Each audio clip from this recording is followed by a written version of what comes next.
Yes. We have to. Oh, okay. Assuming we'll get quorum. We may want, Okay, we are live.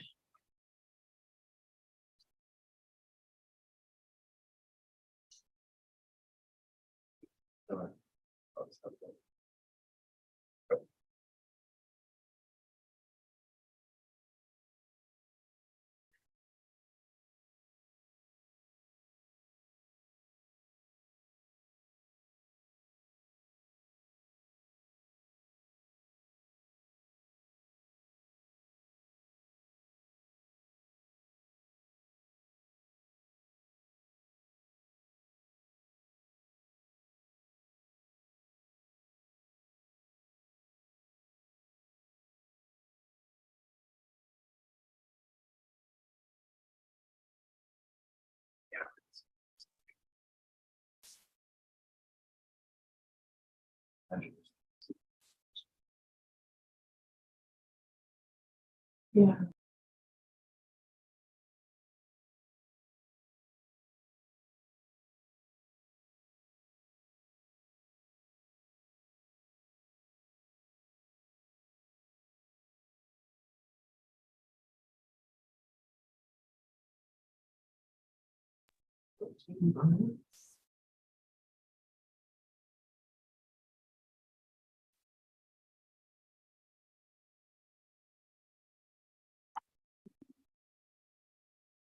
Congratulations on your recent awards, Jane. Way to go. Yes, congratulations, Jane. Thank you. Thank you. How is everybody doing? Very good. Good. Surviving through this busy time of year. Absolutely.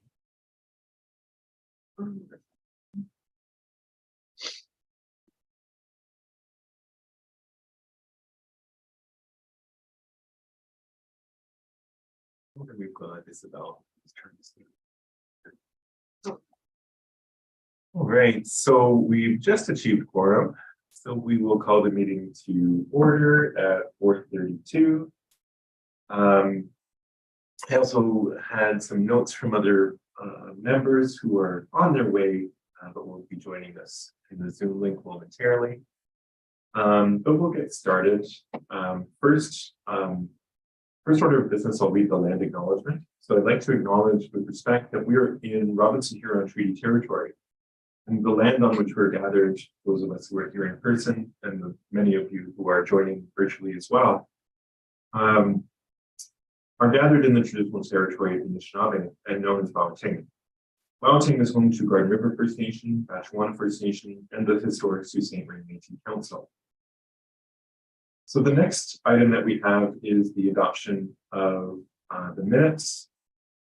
So this was distributed in your agenda package. Just a reminder on process, minutes can be moved and seconded only by people who were at the meeting where that the minutes document. It's just because only people who would have been present would be able to say whether they are accurate or not. So do I have a mover for the minutes? Moved by Miranda Bouchard, and a seconder. Is there a seconder for the motion? Moved by Richard Walker. Both of you were present, so thank you both very much. Is there any discussion on the minutes? Any items to amend? Seeing none, we'll move to a vote. All those in favor, please raise your hand or provide some indication, whether with an emotion or reaction icon in your Zoom. So I see Richard, Miranda, Brenna, and Isabel have indicated yes, and I indicate yes as well. Anybody opposed, please raise your hand. Seeing none, the motion carries. Next, we have the declarations of any pecuniary interests. Do any members have any pecuniary interest to declare based on the items that you see in the agenda? Seeing none, we'll move to the next item, the adoption of the agenda. We have a, can we have a mover for the agenda? Do we have to remove it, or do we- We can do it as amended with additional. Oh, sure. Just before then, one thing that I'd like to add to the agenda under new business, would be 7.3 would be information section for Arts and Culture Assistance Program. So we'll talk about that as the last item under new business, if there's support for it. Do I have a mover for the agenda as amended?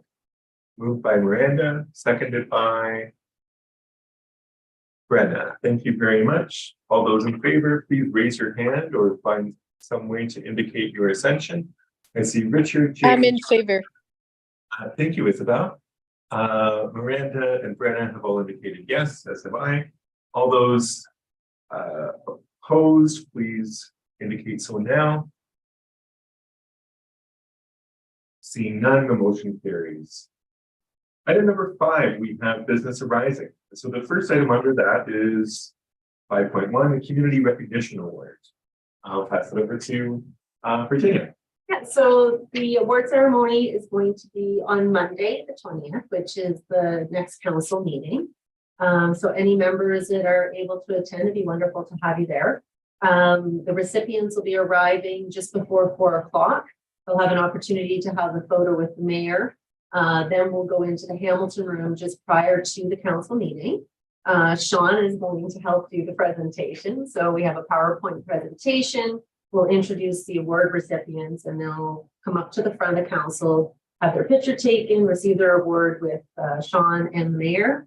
And then following the presentation, we're going to be going back into the Hamilton room and we'll have an opportunity to interact and have some snacks and refreshments with the recipients and their guests. Thank you, Virginia. And I would just add to that, please, I guess, an encouragement that anybody who is remotely interested, please do consider attending, because these events are really lovely occasions. Some of the ones that I've attended in the past, you get to meet people who've made really tremendous contributions to the cultural life of the community. And the stories that get shared are often very touching, and maybe ahead of time you don't realize how meaningful it is, but in the moment it's definitely something very special to be witness to. So general encouragement. And if there's any questions or comments about the awards, the floor is open. Jane mentioned that she will be in Brampton that Monday, so unfortunately she won't be able to attend. So, but thank you for the consideration, Jane.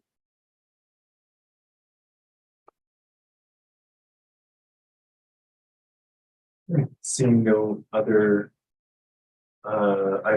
discussion on that, we will move to item 5.2, which is, oh, sorry, there is no 5.2. We've moved to 6, which is subcommittee updates. And I don't believe there are any, so that is a super fast item. We'll move on next to new business.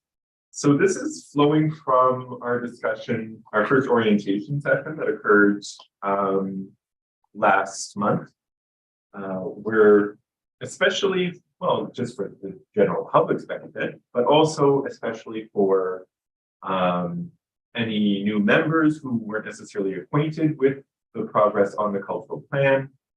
We have an update on where that stands now. I'll toss it to Virginia or Audrey. Yeah. Okay. So did anybody, I can go through each of the action items if you like, or did you just want to have general discussion about each goal and ask any questions that you want, or I can, like I said, I can go through each one and give a verbal update as well. What's your preference? Maybe just the ones that are speaking generally Yeah, to okay. ongoing or in progress, So and then the complete ones. yeah, okay, so under goal 1, one of the main action items were there was to increase the cultural spending. We have been putting in the increases. And we have, as you can see, it has increased fairly significantly over the last couple of years, but we still do have a way to go to get to our target. We did put in a request in 2021, and we did also put in a request 2022 this year for additional funding, but it wasn't approved this following year as well. So we'll be still sitting at the 144,500 for the Arts and Culture Assistance Program, which includes 40,000 of that amount is for public art. So that's our threshold this year. A couple of the items that are complete was we did revise the structure for the Arts and Culture Assistance Program. We have a full-time position now that's supporting that program. So those action items are done. We're continuing, and Sean and I had a quick chance to chat. There are a number of items that are ongoing and will continue to be ongoing even into the next plan, because you'll continue to move forward and work with partner organizations. But that's one of the main things that we do continue to do is work on partnerships with our DTA, the IFC Borderline Radio, Algoma University, Sioux College are examples of some of those partnerships. With Algoma University, one of the things that we do is we work with the art department each year during their spring session, and we work on a public art project together. So we help provide some funding through our operational budget to provide the materials, and then the students work on a project. So one of the projects that we did recently was the Gathering Place, which was done with Annie King and her student group, and they just did a sculpture down, and it's located on the waterfront. Recently, we worked with Tom O'Flanagan last year. Isabel was involved in that project, and it was the Bunny Person project.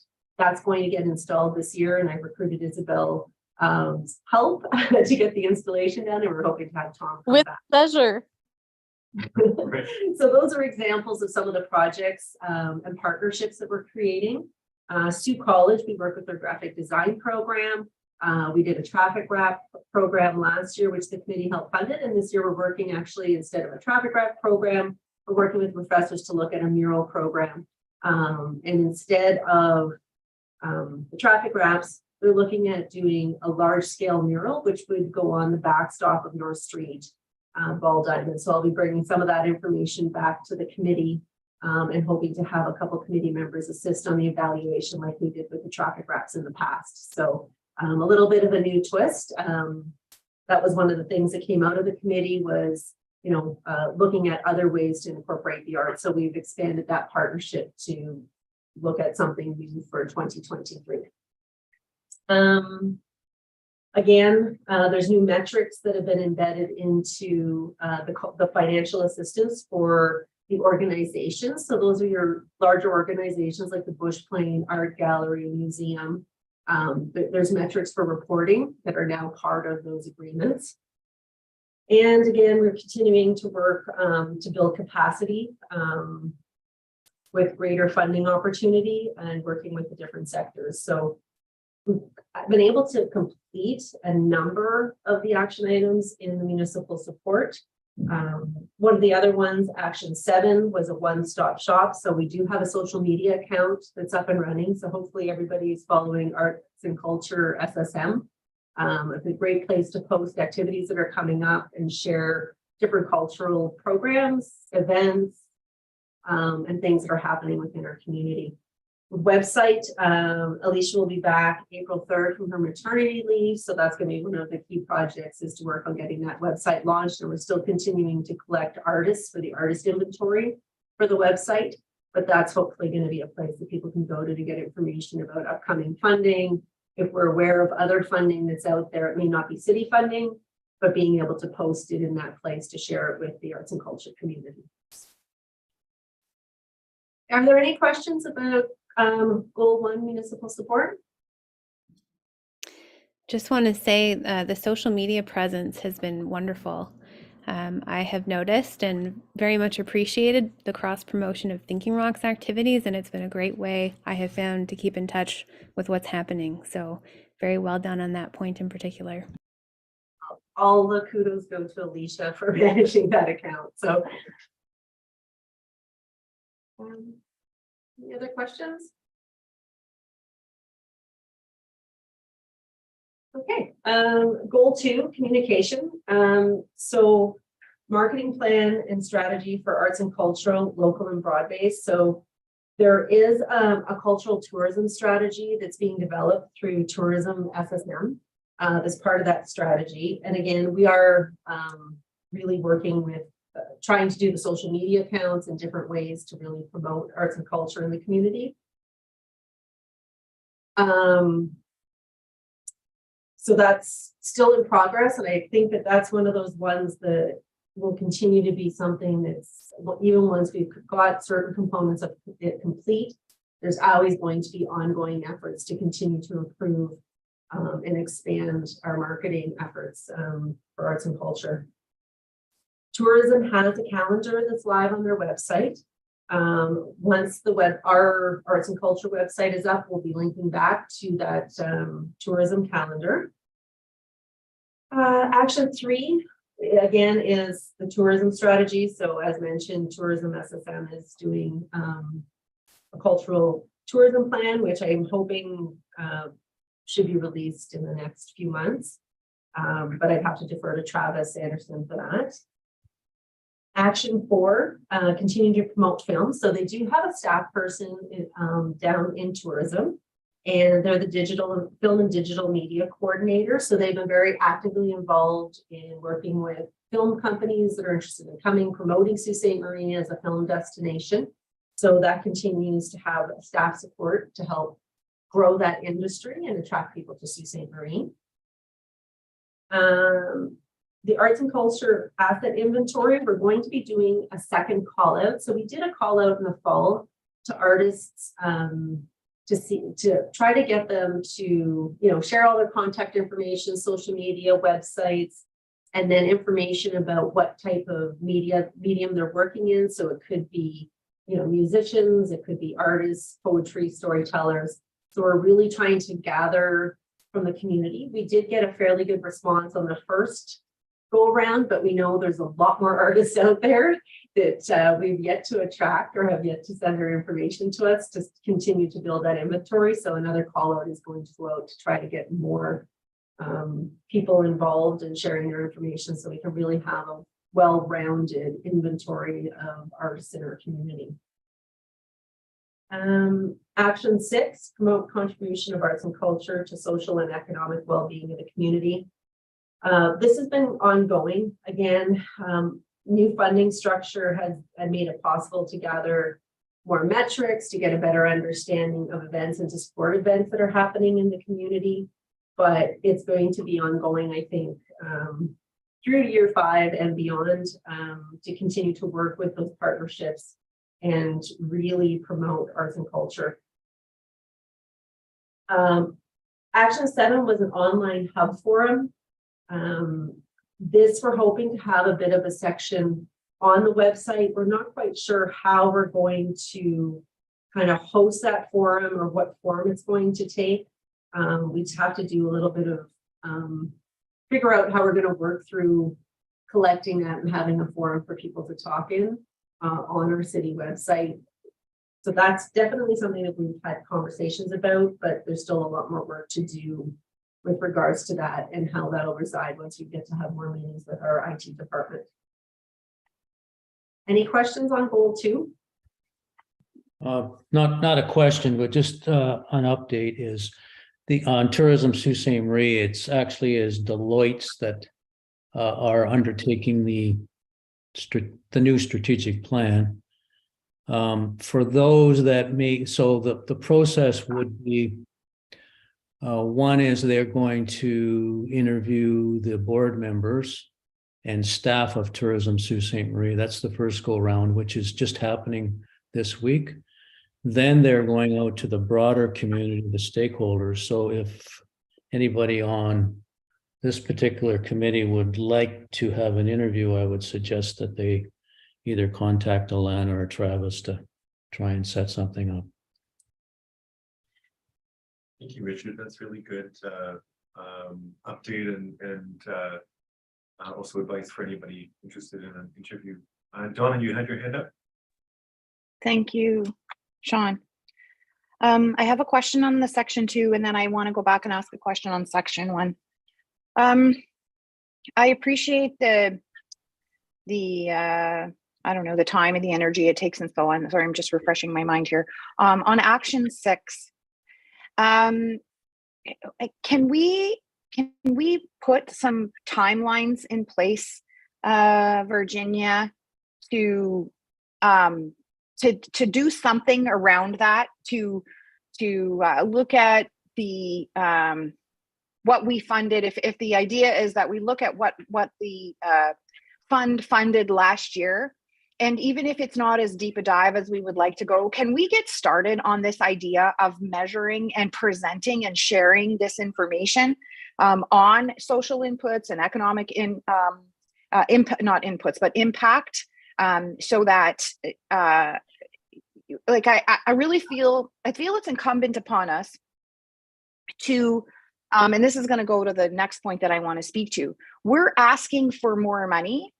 And I think that now I'm going to put the two together. So we're asking for more money. And I think that it might be appropriate for our committee to have a conversation about what we need to do differently to be successful at the next budget table in increasing our budget. I don't think that we need to show the value of the contribution and what impact it's having on the community. And we can't really speak to that in a specific enough a way to say, look, this investment makes sense. Look at what's happening socially. Look at what's happening economically, because there were decisions made in the past that increased that budget to something a lot more respectable than what it was. But what business case are we going to make to look for that commitment from this current council and mayor on getting us that extra $300,000?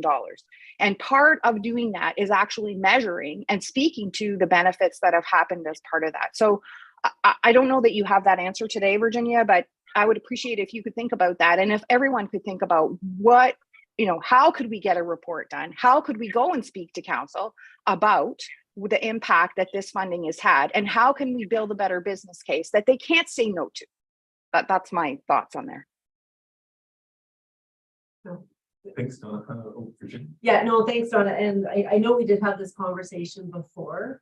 I think that when Alicia gets back, I think that'll be a good time to kind of really dive into it a little bit more. And now that we've had the ACAP grants with a little bit different reporting mechanisms, I think that's going to help us get more data, but it is going to take, I think, having somebody allocated to it to sit down, do follow up with the organizations to even dig in a little further than what we get on the post-grad reports. But yeah, it should be something that we look at over the next 4 months prior to budget requests going in August. When did you say Alicia's coming back? April 3rd. Beginning of April, sorry? Yeah, April 3rd.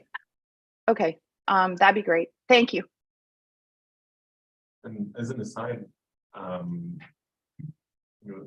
at events sometime between the summer or fall, that could be both, that's on our agenda to speak about later. That could also do double duty and try and collect some of that information from previous recipients as well. Anyway, not to Brenna. Hi, thanks. I also think it might be a positive thing to preemptively look at emerging artists, mid-career, established, in the way that we do. I'm not sure whether we look at that when we're doing our allocation of funding for different programs, but it might allow us to bring that much further as well.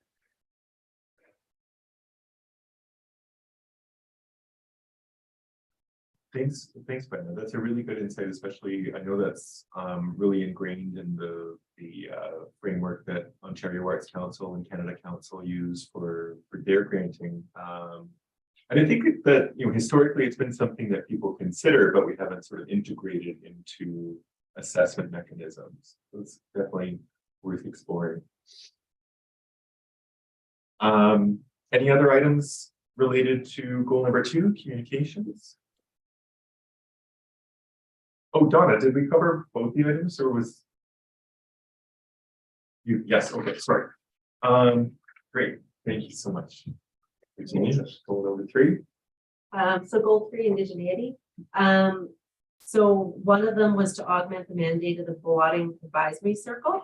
And there has, early on in the plan, there was representation on the Boating Advisory Circle through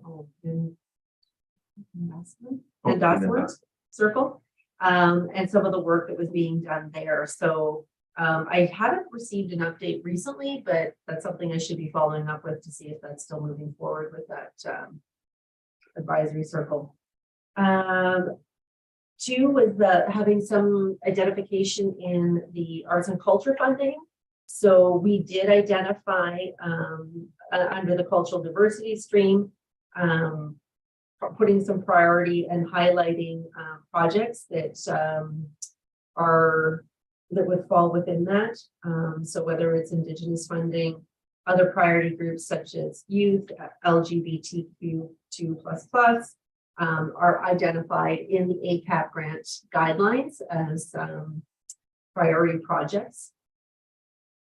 Action 3 was looking at the Indigenous Arts and Culture Festival. Past year, we worked with the IFC on the Summer Moon Festival. So again, looking at trying to enhance Indigenous programming in the community. Different murals that have been done over the past number of years have been done by local Indigenous artists. So we continue to work on that, but the festival is underway and we're in planning for 2023. And Action 4, opportunities for collection and exhibition of Indigenous art. So that's something that will be ongoing again past year 5. Different events that have taken place have been able to highlight that. We did have a little bit of a downturn during COVID when we were gathering. But again, we continue to work on looking at what opportunities exist in the community. Any questions on goal number 4 or its activities? None? Okay, we'll move. We're nearly done. We'll move on to goal number 4, downtown activation. Oh, that's a big one. So downtown activation. Couple of them are in progress. The reuse of city-owned spaces and to make spaces available at below market rates. So there's a couple components to this. There's looking at indoor spaces, but then also looking at outdoor spaces. So we have made some progress looking at the use of outdoor spaces. However, when it comes to indoor spaces, we don't really have any surplus property that we have available for renting or leasing at this time. You could take a look at providing at a below market price. But our rental rates are generally low, and a lot of times we're trying to facilitate events and invite people to participate. So it's definitely been more successful on the outdoor locations. Tax relief for building space owners to promote use of arts and culture at below market value. That's yet to be initiated. We need to pull in looking at planning, finance, and a number of other departments to start to take a look at what policies are there and what options exist for property owners.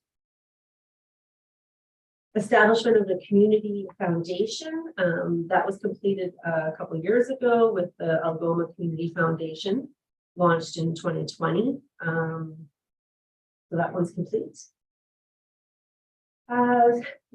The study Action 4, study and development of arts and culture community center. There was a lot of talk and an RFP that went out to start looking at a STEAM center.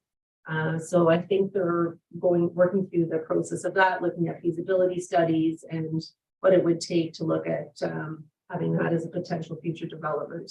That's residing with tourism right now, and Tom Bear, Deputy CAO. Action 5, arts and culture policy development. This is something that we've continued to work on.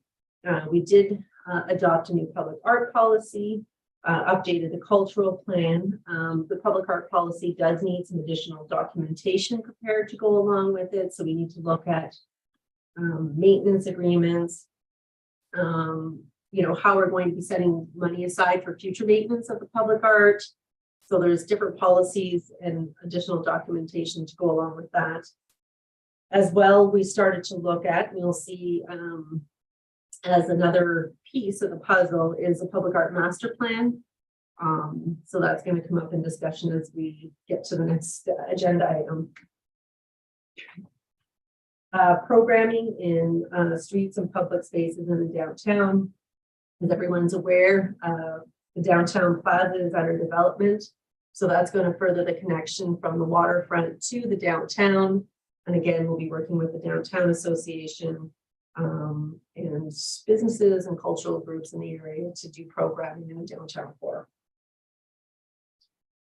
And action item number 6 or 7 is policies to support action item number 6. So we've been working on event planning guidelines. So we were recently approved to update the city's website. When we do those updates, it's going to give us a lot more flexibility in how we present our information on the website, as far as having expandable areas. So if I had a whole list of events, you could click on the plus sign and all the information on, you know, fireworks and everything you would need for event would come up, as opposed to being the current running list or having to go to a PDF. So we're also working on busking policies, updating our alcohol risk management policy,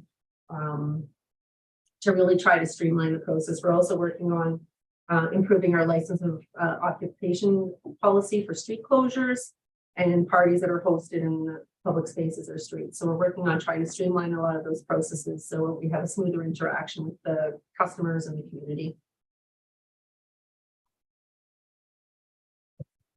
Are there any comments or questions on any of the activities under goal number 4, downtown activation? Donna?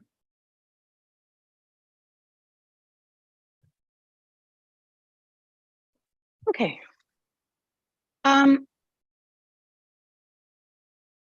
I don't recall, because I worked on this plan, putting this plan together with a number of other people, but I just wanted to ask Virginia, I don't recall that establishing a community foundation became the Algoma Community Foundation. Like I'm not remembering exactly like how this related to the, I'd have to go back and look at the original plan, and I should do that, but how this related to downtown activation, and really truly was the Algoma Community Foundation as a result of this particular action. That's not my recollection, but that doesn't mean it's not accurate.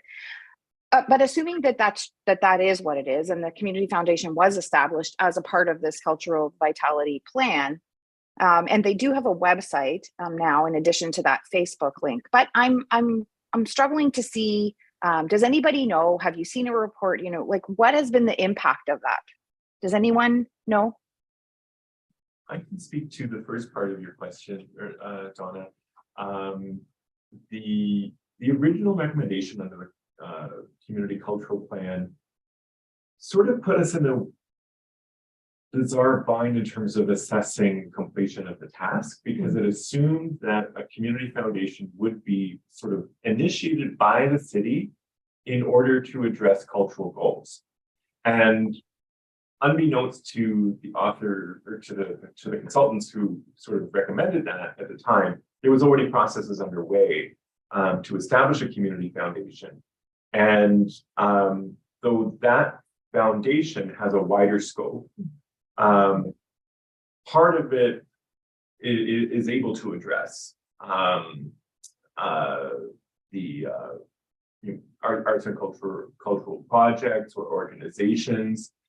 But it also has a wider mandate. Like I said, the sort of seed, or a large chunk of the seed funding for it came from a large grant from Green Shield Canada, which had its, being an insurance provider, they had a particular interest in programs that contributed to mental as well as oral health.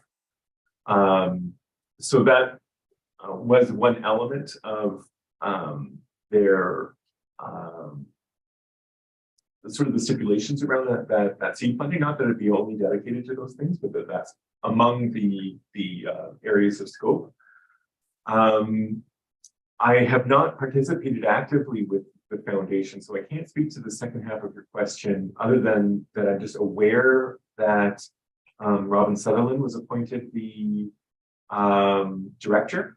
So she's I think certainly the primary staff person with the foundation. And going back to the plan, the assumption was sort of that a community foundation would be a solution to sustainable funding for the arts. So that's something that the city has more sort of, gradually, but it has been making these contributions more steadily. Mind you, the overall question of sustainability for arts organizations is a big quagmire that I don't even think a dedicated community foundation could properly solve. But the reason that it's listed as completed here is just because the overall funding question remains on the radar, but the community foundation part of it is sort of moot. I guess that's my take on it. Thanks, Sean. No problem. Well, glad there's something I can contribute. I know I put Brittany on the spot for most of this session. Richard. Can I just speak to it quickly? I just went on CRA's website. Two things is, one is it lists as the head office in Deborah. So I'm not so sure that that's helping the cause. And the second thing I might add is that there is some programs where you can go out to other foundations and how would I say this, list your activities. We do that at the Bush Plain so that when we have a particular project in mind, the large funded foundations throughout Canada will sometimes help on your with a particular cause. And I'll give you at the Bush Plain, I'll give an example of, we're just upgrading our archive room. And part of our request out to some foundations is they come in and with support on that. So I doubt whether this particular foundation has undertaken that exercise, but it's probably worthwhile because every year we do get some fairly good dollars into the Bush Plain on undertaking that initiative. Thanks, Richard. I can't really speak to what the foundation does, although I would just mention that it does serve the entire Algoma district, inclusive of Sault Ste. Marie. So having a head office in Deborah wouldn't necessarily be an issue, but I think that a significant portion of the funding recipients are likely within the city, because I know that it's within the scope of the foundation. Any other comments on downtown activation? Seeing none, we'll move on to goal number 5, which is youth.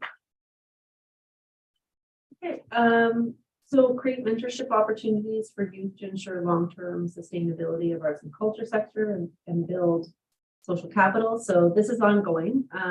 It's we've been working on kind of a project basis. So as different projects come up, we do our best to look at how we're engaging youth in those projects.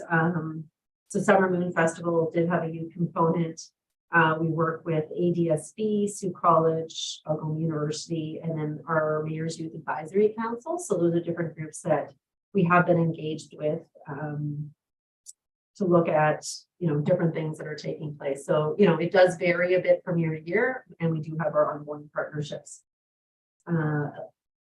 Eliminate barriers. So action 2 is eliminating barriers to arts and culture participation, social, economic, and physical. So we do work with our community partners, and again, we're focusing on these groups and we're continuing to look for ways that we are meeting their needs. So we are offering a number of programs at our Northern Community Center, which is providing youth in the evenings opportunities to take guitar lessons, music lessons. We have free craft classes that we do on Tuesday nights, which we're outgrowing our space. So sometimes we've had up to 40 youth showing up to do different craft programs or art classes.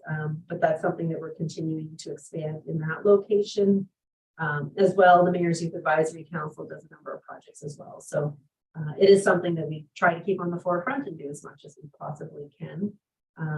We did do a large art project with youth where during COVID, we actually sent canvases to schools. They painted the canvases in a color palette, and that art installation is installed at the John Rhodes Community Center. So again, varies year to year and kind of project based.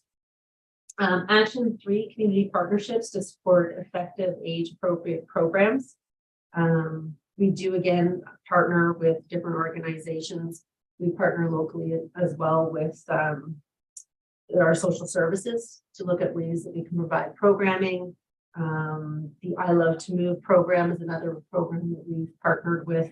That's more on a fitness level, but they do often do a different components. So sometimes they do incorporate a craft and other activities into what they're doing along with nutrition.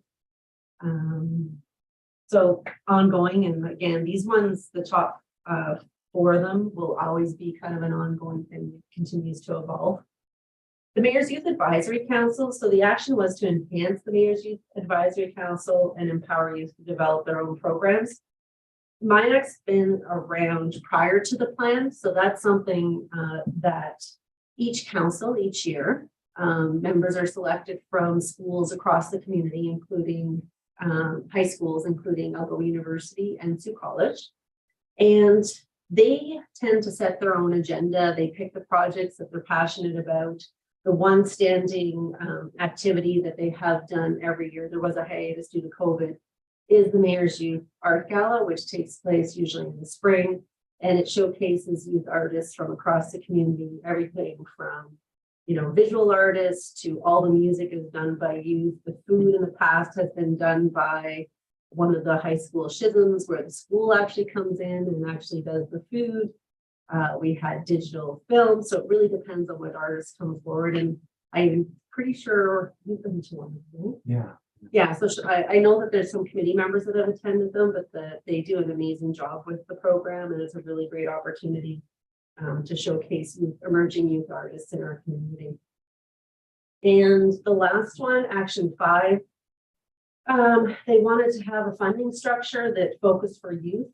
That was part of MIAC right from the get-go. So when we started to look at the formation of MIAC, they do have a budget that they do work with. And a granting program was set up. So there's $5,000 available annually that the youth can give out to youth. So the application process is quite simple.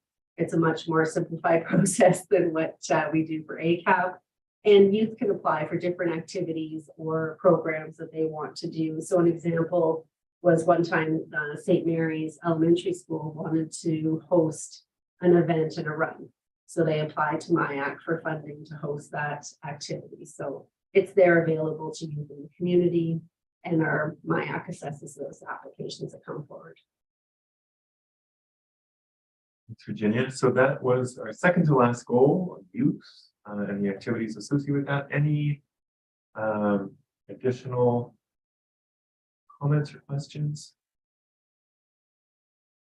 Seeing none, I would just reiterate what you said, Virginia. There's so many of these, the things that will never be done. I mean, eliminating barriers. It's not something where you can just enumerate them and then they're gone and then you move on. Right? It requires an ongoing commitment and examining our the way that we're doing things and how it shifts from year to year as well, with new people coming up and different experiences.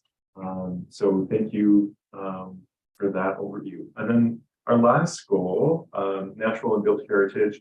Actually, this one, there's one item that made the headlines this week. But We'll move on to your summary. Yep, so action one, continue efforts to beautify, animate, and activate the waterfront beyond Roberta Bonder Kent. So there have been a number of projects. Bay Street redevelopment has really changed the way Bay Street looks. It has activated Bay Street. You know, more people are biking, walking, and utilizing the trail system down Bay. We did add in the skating trail at Clark Park, which you know, has been, I think, a wonderful addition to the waterfront. Lots of activity happening there. Different events take place over the course of the winter month. And with the new plaza coming online, our hope is to continue to activate the whole area from, you know, along the waterfront all the way through to the downtown corridor. Culture Days takes place down in Clark Park. So Clark Park does host a number of events. So that's something that will be ongoing as we continue to build partnerships with organizations in our community as well. Action 2, develop design guidelines for waterfront development. This one hasn't been initiated yet. When they had the design guidelines, I'm not sure exactly which direction they want us to go, to be quite honest. There's not a lot of real estate that we own that needs development at this point.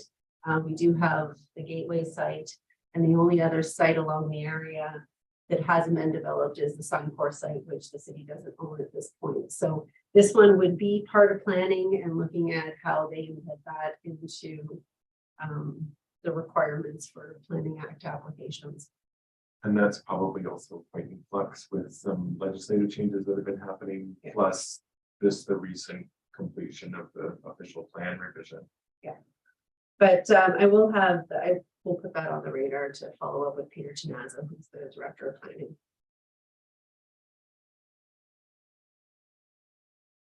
Okay, and action 3, greater connectivity from the waterfront to the downtown.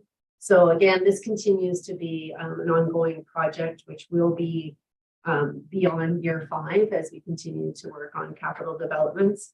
I think Bay Street has made that really seem to bring the two spaces closer together. It's not so daunting, you know, when you have to go across 4 lanes. I know there's been lots of positive feedback from the seniors apartment buildings that it's a lot easier to cross Bay Street now. And again, it has continued to animate it. So we're going to continue to work on that link from, you know, when people get off the cruise ship, you know, and how they get to our downtown areas, you know, up Spring Street through to the plaza and to the downtown core. Action 4, so recognize and protect historic neighborhoods. So SLUM stands for Simpson, Leo, Upton, McGregor, in case anybody's wondering. So that's been the acronym that was used. But there have been, as part of the official plan, neighborhoods have been identified in the official plan include the downtown Queen area, Simpson, Leo, Upton, McGregor, the Monterey Gardens area, which is at the top of the hill on the other side of McDonald between Pym, McDonald, and Pine area. Pym Hill, as well as Lower Pym. So those were the areas identified, and there was members of the Municipal Heritage Committee that worked close with the planning team to really look and get those neighborhoods identified as part of the new official plan. Action 5, codify intangible heritage and knowledge as part of conservation protection strategy for natural and built heritage. So this is in progress. So it's in conjunction with a number of community partners and city departments to gather the heritage and knowledge for documentation, organization, and development of protection strategies. And again, also community partners.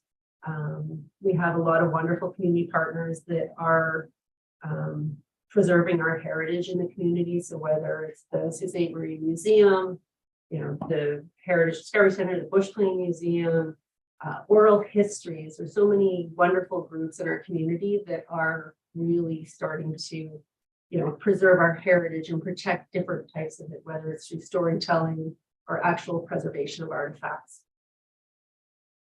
And action 6, heritage trees, was the one that made the news this week, if you didn't see. So that's something that the Heritage Committee is going to be working on, is identifying heritage trees. There's going to be a working group that's formed with committee members along with city staff and possibly outside resources. So we're hoping to have somebody from the Ontario Forestry Research Institute as well involved with the project. And we're going to be looking at which trees may warrant designation under the Ontario Heritage Act. So thank you for that marathon update. Sorry to put you on the spot there, Virginia. Are there any questions about the last goal, natural and built heritage? And then this is, Brenna. Hey, I was just wondering if we've considered a different acronym or associating it differently or using very specific pointed periods, and whether that is up for discussion at all. By acronym, which do you mean, like the title? SLUM. That was a typo. So that's why I had Simpson Leo up to McGregor on the actual note section. So yeah, my bad, sorry. And I mean, from my experience on the committee as well, I mean, a lot of residents really identify with the moniker as well, because it's sort of like an ironic coincidence in terms of what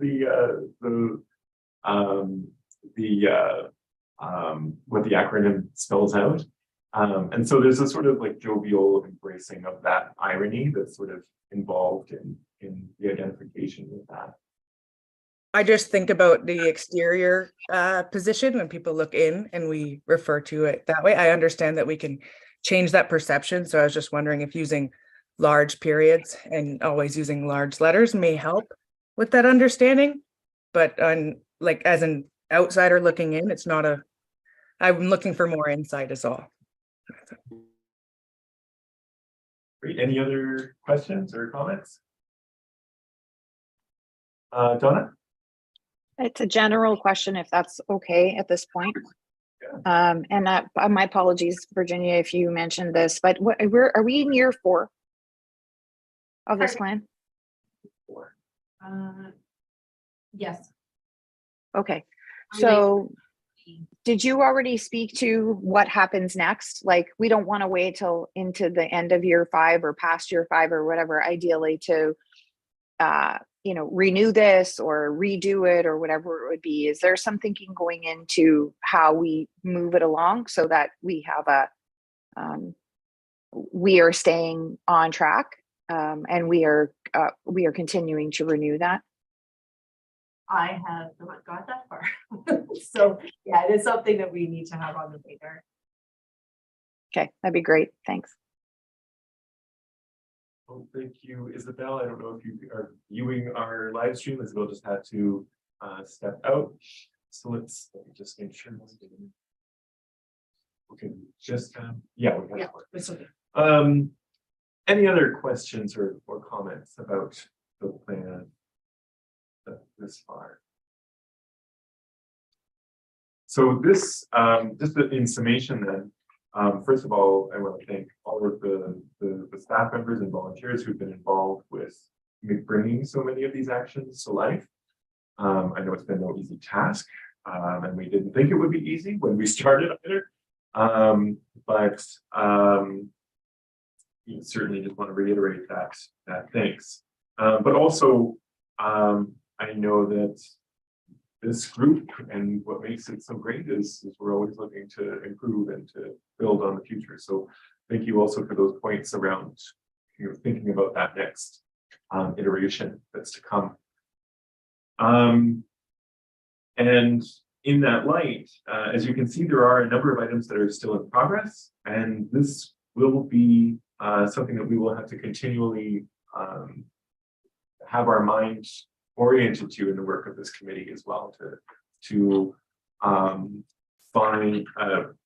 be contributing to those efforts. So to you and to Alicia, feel free to draw on us, bring us in when you need an extra set of hands, because I know that the amount of work on both of your collective plates is significant, and I think it's safe for me to say that the committee members are here because they want to contribute. So if there are ways that we can jump in, especially in ways that are not just adding to your plate, but taking some of that work off, we're happy to explore those opportunities, especially as a committee.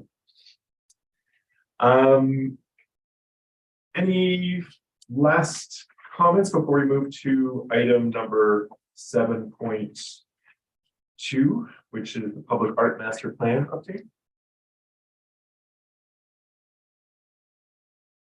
Seeing none, we'll move to that item. And again, I'll toss it back to Virginia. So this is a new item for the committee, looking at a public art master plan. We took a look in the fall at different master plans that were done in other communities. And what we did is we looked at, what was covered under each of those master plans, what we had already completed, and which items were still outstanding that needed to be done in order for us to do a proper full public art master plan.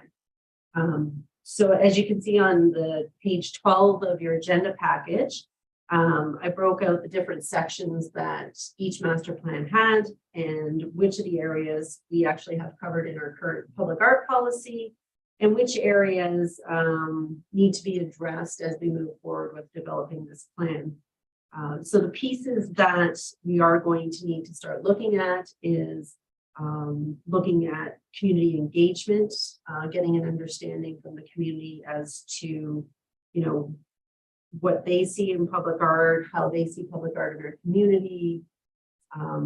That's one of the pieces that have to be done. The piece that is underway is looking at maps and developing maps of where public art is currently located. Because from there, once we have all of those maps identified, then we can go to the next step of identifying locations for future public art, the scale and size of public art that could fit in those locations, and what becomes our priority areas as we start to move forward with the plan for each of those sections. So then after we've collected all that information, obviously we'll look at identifying those priorities and which areas we want to focus on, and then how much funding we do need to actually move forward with the scale and type of project that might suit those priority areas. So right now we're focusing in the downtown core and started mapping. So I just wanted to include a couple sample maps for the committee to kind of see how that mapping is working. So Kristen Hoffman, who works in our GIS upstairs, has been wonderful, and she's the one who's creating these beautiful maps along with the different pieces of art.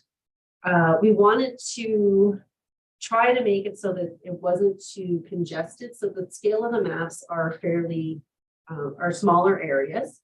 But what she has done is each of the pages have an overview map in the bottom corner. So it shows you in relation to the downtown area what section you're looking at. So the first one, we're looking at the area around, she called it Downtown West, and it encompasses ATM Relay, Esposito Park, and the casino area. And then the pieces of art that are located in that area are identified in the bottom corner with a picture of it, as well as the name of the piece, the location, and who the artist was, and then a link to where the photo came from.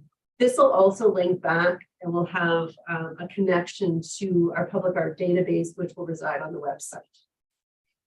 And then she has another example in here that she called Memorial Square. And again, it's a very small section because there's a number of pieces that are in that area. And we didn't want to make the imagery too small. We wanted to give a fairly full picture of what that section looks like. So I just wanted to share that and get some feedback on your thoughts of how the maps are laid out for mapping existing art. Thank you for that, Virginia. So the floor is open for any further questions or comments.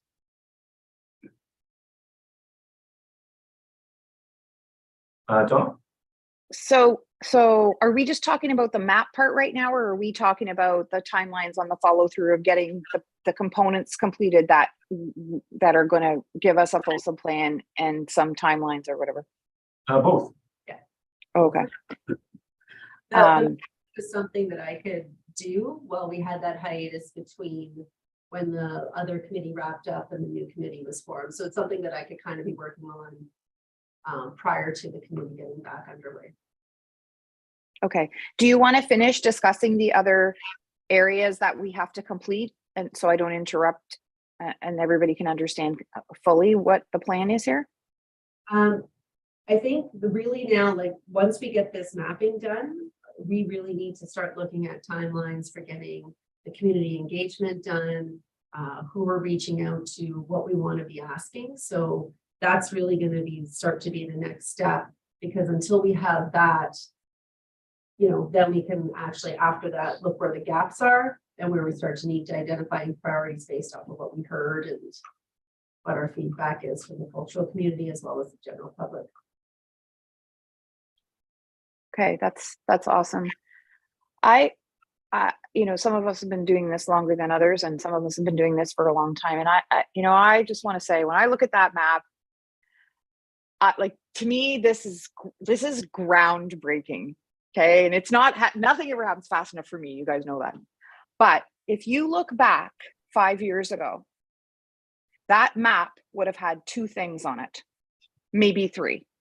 Okay, and look at the difference. Look at what, because we had a plan and we had a commitment to funding that plan, and because of the energy and the effort that Virginia, you have put into this, and Alicia and others that have been part of this, this is changing this city. And that's what public art does. Really go back. I can only imagine what that map would have looked like 5 years ago, 10 years ago even, but this work is changing this community, and the faster we can make it happen while doing all the right things at the same time. But pat ourselves on the back. Virginia, you and your team, pat yourself on the back, because this didn't happen without a lot of blood, sweat, and tears and energy and thinking. And it's only going to get better. So woohoo, carry on. Thanks, Donna. There has been a lot of people involved in it, and not just, I think it's a pat on the back to the arts and culture community, because this doesn't happen without a lot of these partnerships that we have in place. And it's been everybody from tourism to, so I think it's a community effort. And I think everybody in the community that's been involved in organizations should be proud of what they've accomplished.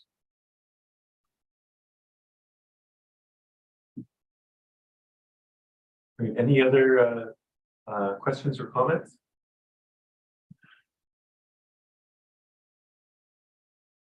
No? Okay, so in upcoming meetings, we'll explore more of those timelines on what's to come, and especially around that community engagement piece.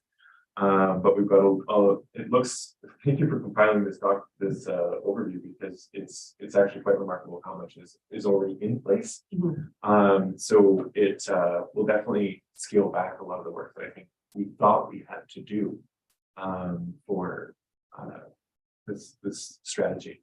And I think when we started to look at it, it was nice that Tony, a lot of the stuff was done. There was a lot of effort and time that was put into developing the public art policy. And there's bits and pieces all over the place. It's now taking all of those components, wrapping it all together, and then, obviously filling in the gaps from where that we have to do as far as engagement and the mapping and identification of future locations and priorities and scale and all that fun stuff. So we'll have another update at the next meeting, and there are probably going to be different working groups that I'll probably be hoping to kind of form to help work on different pieces of the projects, community engagement, so that we can make this happen, because I will need your help. So, and it's a fun project. So. And I just make a comment. I was just looking on Tourism Sault Ste. Marie's website, and I thought that there was a map so that you could go around and see the public art.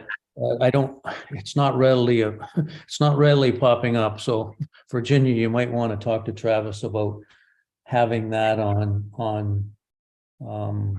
one of the web pages that people tend to go to. So We do have, there is on the spot tour apps. which also have a mural tour, but they also have heritage walking tours that are available through that particular app. We just updated the app with the additional murals, so that's going to be rolled out soon. They're just working on adding the new murals into it. Okay. That's been expanded. But yeah, I can follow up with Travis regards to the website. That just reminded me, that was another thing that speaks to action 5 under National Growth Heritage, some of that reflection of that intangible heritage.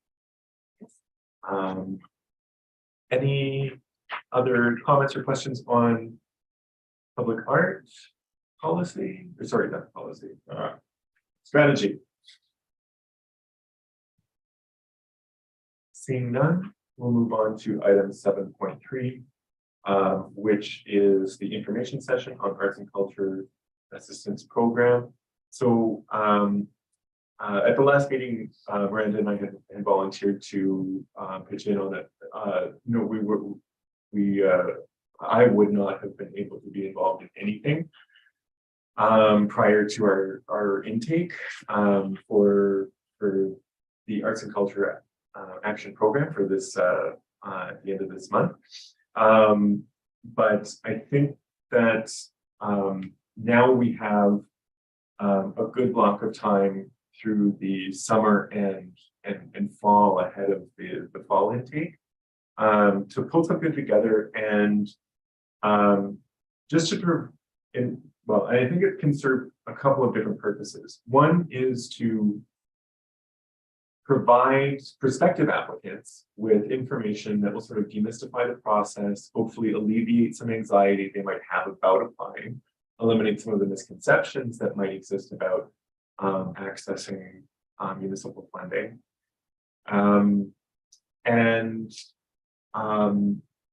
The other thing that it can be particularly useful for is getting feedback from applicants or prospective applicants on the structure of the applications itself. What are ways that we might be able to streamline or improve or at least make it more intuitive to the user? We know what we're looking for, but does the average applicant who's not tuning in on the second to last Wednesday of every month, do they know what's expected based on the questions that are being posed? And we might get feedback that it's fine, right? But it's useful to sort of have those opportunities for people to contribute to the feedback loop so that we can improve the process overall.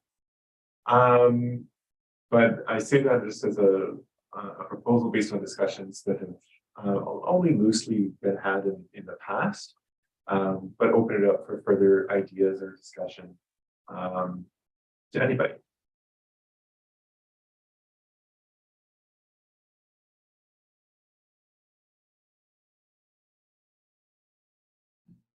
I'm hopeful that it'll be helpful to be able to put faces to the committee members and to provide that kind of, if not personalized assistance, then at least the sense that it's a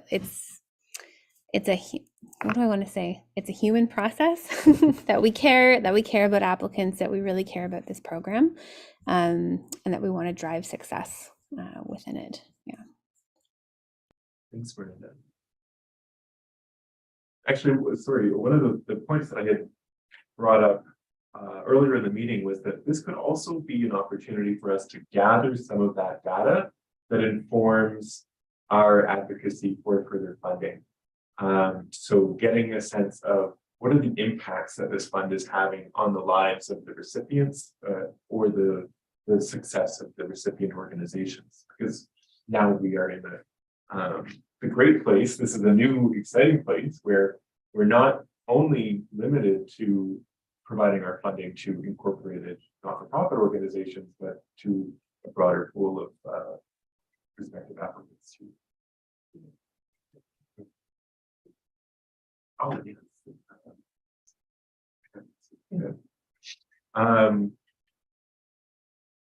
Any other thoughts, things that people would like to see from this type of engagements? advice on timing, anything like that? No, I just want to remind if anybody's watching that the deadline for the second intake is March 24th. So that's coming up end of next week. So I just want to make sure everybody's aware, and we'll be sending out another reminder on the city's website, and another ones out to cultural organizations. So we'll be emailing them with reminder information. And that's another good reminder as well for those of us on the committee who see those, please share them on Yeah. your social media or your email chains or however you disseminate information. Because it's we do everything we can to promote what's available, but if you don't know to look for it, you're not necessarily going to see it. So the more that we share it, the better. Just to say too, I think it would be fun to host an info booth at different community events that are already happening through the summer. So like having a table at Summer Moon and being able to show up and provide information about ACAP and answer any questions that come up there, but also provide contact information so folks can check in. That's a good idea. A nice way to get CVC members out and active in the community. People can meet us. Virginia, what's the deadline for the fall intake? Fall intake is in October, so it is the last Friday in October. Okay, thanks. I think it'll be the 27th this year.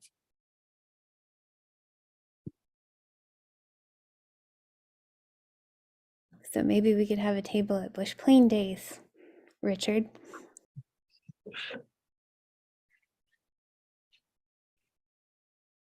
You'll Nope. have to ask Jamie. All right. Last call for any additional thoughts or comments. Seeing none, we'll move to correspondence. Was there any correspondence? Nope. Next item, number 9, next meeting. We will be meeting on April 19th. So we'll see you then, or if not sooner. Hopefully I'll see you all sooner in different capacities, but otherwise look forward to that. Do we have a motion to adjourn? Is there a mover? Moved by Miranda, seconded by Jane. Thank you very much. All those in favor, please indicate so. That's unanimous. The motion carries. Thank you, everybody. Thanks, everyone. Good to see you all.